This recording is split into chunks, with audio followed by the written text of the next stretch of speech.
All right, welcome to this explainer. Today we're setting the stage for what is honestly shaping up to be a massive corporate showdown. Mark your calendars because Tuesday, May 20th, 2026, yeah, it's not just another routine earnings call. It's a defining moment in this grueling, high-stakes battle for dominance in the US home improvement market.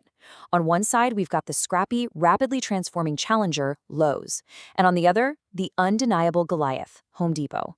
We're going to completely unpack the strategies, the multi-billion-dollar acquisitions, and the underlying data that'll dictate who actually wins the future of retail hardware. Let's get into it.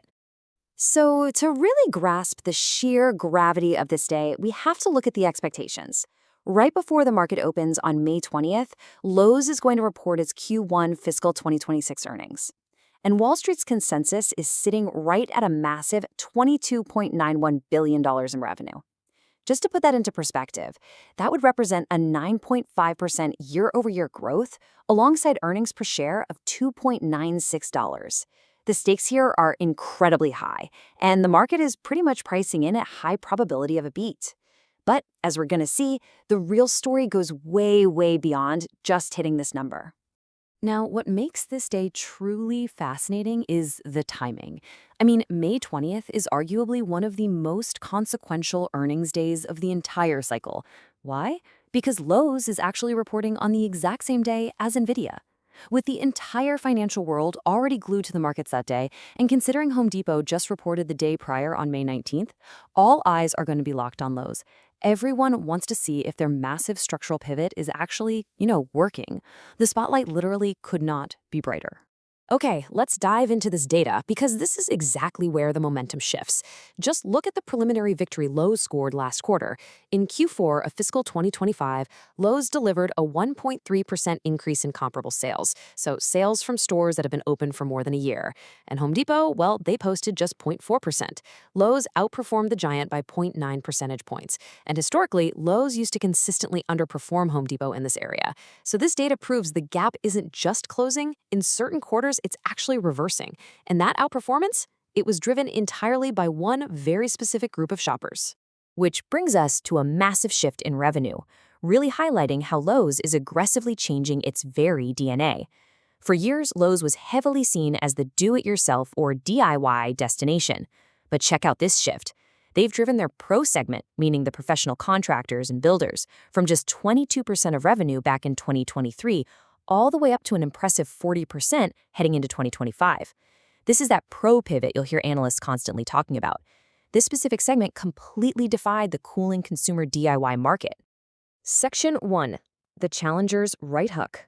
So how exactly did Lowe's manage to nearly double its pro revenue share in just 2 years? Well, it wasn't by accident. It required incredibly aggressive operational moves to close the gap as the scrappy underdog. The absolute centerpiece of this strategy is Foundation Building Materials, or FBM. Back in October 2025, Lowe's closed an $8.8 billion acquisition of FBM. This is the largest pro-focused acquisition in the company's entire history. By buying FBM, Lowe's instantly gained over 370 locations across North America, really extending its reach into areas where it was historically weak. But it's not just about real estate. FBM brings incredible tech into the fold, like the Blueprint Takeoff AI software for calculating material quantities, and crucially, the My FBM app. This app operates in both English and Spanish, which completely unlocks a structurally underserved, fast-growing demographic of Latino contractors. So, the really crucial point here is, why does capturing that professional market matter so much right now? Because of this number, $16 million. That's the estimated number of new homes America needs to build by 2033 just to meet housing demand. By acquiring FBM and another company earlier in 2025 called Artisan Design Group, which focuses on new home construction, Lowe's has perfectly positioned itself right in the direct path of that massive, multi-year construction spend. But hey, Lowe's isn't completely abandoning its DIY roots. In fact, there's a brilliant irony here. In the gritty, totally tangible world of lumber, power tools, and drywall, Lowe's big defensive moat for its remaining DIY customers is actually a personalized AI chatbot. Yeah, built in partnership with OpenAI, Mylow is a first-mover AI shopping assistant. It taps into Lowe's massive catalog to guide DIYers of all skill levels.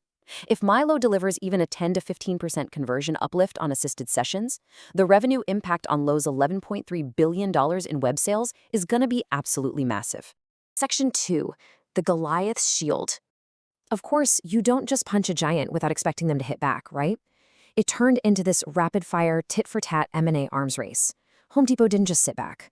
In June 2024, they struck first, acquiring SRS Distribution for an astonishing $18.25 billion. Then, in September 2025, they added GMS for another $5.5 billion. Together, Home Depot's pro-counteroffensive totaled nearly $24 billion. It was terrifyingly large, it expanded their addressable market by $50 billion, and most importantly, it hit the market way earlier than Lowe's acquisitions. And this brilliantly illustrates the harsh reality Lowe's is still up against, a major structural scale gap. Home Depot is simply a behemoth. While Lowe's has a respectable 1,700 stores, Home Depot operates over 2,300. But look at the web sales. Lowe's does about $11.3 billion online. Home Depot does more than double that at $23.6 billion. That massive footprint gives Home Depot a level of brute scale and job site delivery capability that Lowe's just honestly cannot easily match. This scale gap really highlights a major vulnerability for Lowe's. Because 60% of their revenue is still tied to DIY consumers, they're highly exposed to macroeconomic headwinds. As Lowe's CEO Marvin Ellison pointed out, there's ongoing uncertainty in the market right now. We're currently in this housing affordability stalemate. High mortgage rates are keeping people from moving, and constrained consumer financing means fewer people are taking on those big-ticket, highly profitable DIY remodels, things like kitchens and bathrooms. Add to that another potential weakness for the underdog, tariffs. Lowe's has a slightly higher exposure to imported goods, think decor, lighting, hardware. Home Depot, on the other hand, has really made a point of sourcing over 50% of its products domestically. So if tariff escalations continue in the broader global market, Home Depot naturally has a much better absorption buffer. That basically means they can avoid passing extra tax costs onto consumers, which really protects their margins compared to Lowe's. Section 3. The strategic divergence. So what we have here are two giants, looking at the exact same market, but taking two completely different paths to conquer it. The data really tells the whole story of 2026. Home Depot is leaning entirely into its 51% market share, leveraging brute scale, massive pro acquisitions, and resilient domestic sourcing. They're playing the volume and defense game.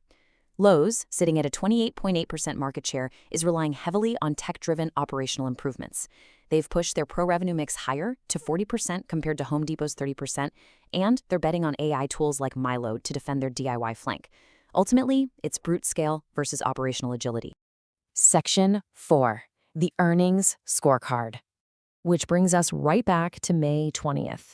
With the strategies set and the pieces on the board, what exactly does Lowe's need to deliver to Wall Street to prove their plan is actually working? Treat these 5 targets as your literal checklist for earnings day. First, Q1 comparable sales must be at or above plus 1%. Second, that pro mix needs to keep climbing, hitting 42% or higher. Third, they absolutely must clearly disclose the revenue and margin contributions from that massive FBM acquisition. Fourth, they need to quantify exactly how well the Mylow AI is converting sales. And finally, they need to nudge their FY2026 guidance upward. Hitting these targets proves the thesis is compounding. Missing them, well, actually scratch that. Missing them reverts Lowe's right back into Goliath's shadow. So as we look ahead to this massive May 20th showdown, we're left with one final question. For Lowe's, was that Q4 outperformance just a one-quarter fluke, or are we witnessing a true paradigm shift? Are we seeing a permanent re-rating in the retail landscape, where Wall Street permanently values the underdog higher? Has the underdog finally cracked the code to challenge the giant? Keep this explainer in mind when those numbers drop before the market opens on May 20th. Thanks for joining me today, and keep learning.